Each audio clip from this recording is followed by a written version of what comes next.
ചുംബിക്കുന്നതിനേക്കാൾ കൂടുതൽ അണുക്കൾ ഹസ്തദാനത്തിലൂടെ കൈമാറ്റം ചെയ്യപ്പെടുന്നു. പകർച്ചവ്യാധികളുടെ വ്യാപനത്തിൽ കൈകൾ തമ്മിലുള്ള സമ്പർക്കത്തിന്റെ പ്രധാന പങ്ക് അടിവരയിടുന്നു.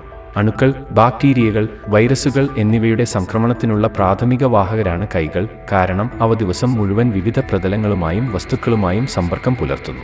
നമ്മുടെ കൈകൾക്ക് ദോഷകരമായ രോഗകാരികൾ ഉൾപ്പെടെ ദശലക്ഷക്കണക്കിന് സൂക്ഷ്മാണുക്കളെ ഉൾക്കൊള്ളാൻ കഴിയുമെന്ന് പഠനങ്ങൾ തെളിയിച്ചിട്ടുണ്ട്. വ്യക്തികൾ കൈ കൊടുക്കുമ്പോൾ ഈ രോഗാണുക്കൾക്ക് ഒരാളിൽ നിന്ന് മറ്റൊരാളിലേക്ക് എളുപ്പത്തിൽ പകരാൻ കഴിയും. ഇത് പകർച്ചവ്യാധികൾ പടരാനുള്ള സാധ്യത വർദ്ധിപ്പിക്കുന്നു. നേരെമറിച്ച് ചുംബനത്തിൽ വ്യക്തികളുടെ വായകൾ തമ്മിലുള്ള അടുത്ത സമ്പർക്കം ഉൾപ്പെടുന്നുണ്ടെങ്കിലും ഇത് ചില രോഗാണുക്കൾ പകരുന്നതിലേക്ക് നയിച്ചേക്കാം. എന്നാൽ കൈകൾ തമ്മിലുള്ള സമ്പർക്കത്തെ അപേക്ഷിച്ച് അണുക്കളുടെ കൈമാറ്റത്തിന്റെ വ്യാപ്തി കുറവാണ്. സോപ്പും വെള്ളവും ഉപയോഗിച്ച് പതിവായി കൈ കഴുകുകയോ ഹാൻഡ് സാനിറ്റൈസർ ഉപയോഗിക്കുകയോ പോലുള്ള നല്ല കൈശുചിത്വം പരിശീലിക്കുന്നത് അണുക്കളുടെ വ്യാപനം കുറയ്ക്കുന്നതിനും പകർച്ചവ്യാധികൾ പടരുന്നത് തടയുന്നതിനും അത്യന്താപേക്ഷിതമാണ്.